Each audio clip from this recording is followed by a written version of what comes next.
J'avais pas compris qu'en fait qu'avec Challenge Me, on pouvait aller encore plus loin dans le défi.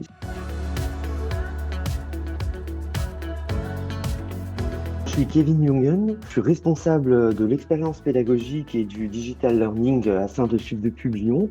Concrètement, je gère tout ce qui est événements pédagogiques, dont le projet pédagogique des podcasts auprès de nos M1.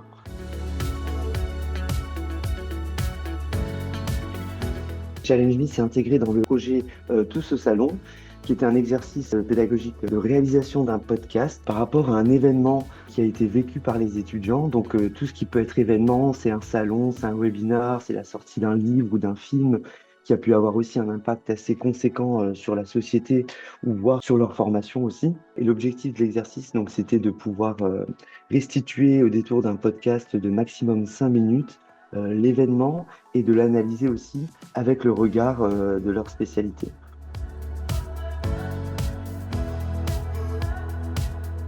L'idée, c'est qu'ils trouvent dans un premier temps le sujet, quel salon, quel événement sur lequel ils vont travailler. On leur a présenté aussi les différents outils d'enregistrement du podcast, cadrés aussi en termes de format, les exigences de l'école.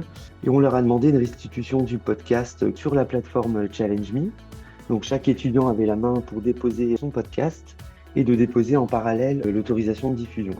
Donc on était plus sur une évaluation qualitative, l'analyse de l'étudiant, la qualité sonore, le bon déroulé aussi du podcast, où est-ce que l'étudiant voulait nous amener. Et ils ont eu la possibilité avec Challenge Me d'être guidés par une IA qui va nous permettre en fait de pouvoir rendre des feedbacks assez complets. En soi, c'est eux qui étaient acteurs aussi dans cette phase d'évaluation parce qu'on voulait aussi aiguiser leur regard critique et aussi prendre du recul aussi sur l'exercice, de se dire on a l'habitude d'être évalué par nos intervenants, mais là c'est nous qui nous posons aussi en tant qu'évaluateurs. Donc comment je ressens cette casquette-là, ça me permet aussi derrière d'avoir un regard sur ce que je peux produire à l'école.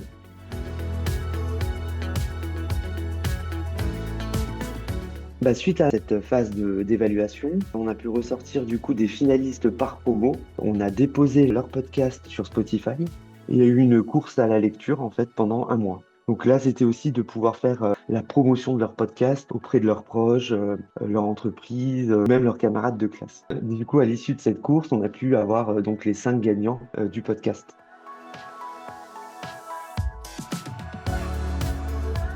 De mon côté, pour pouvoir faire mes classements, ça a été très fluide. J'ai eu un petit couac, mais je suis venu vers vous très vite et vous m'avez résolu le problème en 2 secondes, si je puis dire. C'était par rapport aux notes. J'avais pas compris qu'en fait, qu'avec Challenge Me, on pouvait aller encore plus loin dans le défi, c'est-à-dire avoir plusieurs phases d'évaluation. Mais du moment où ça a été clair pour moi, j'ai pu ressortir les résultats très vite. Par rapport aux commentaires aussi des étudiants, j'ai eu très peu de retours de leur part sur un ressenti d'injustice par rapport à ce qui a pu être dit par d'autres camarades, quoi. On compte l'utiliser de la même façon qu'on l'a fait cette année, parce que ça a été un succès pour nous.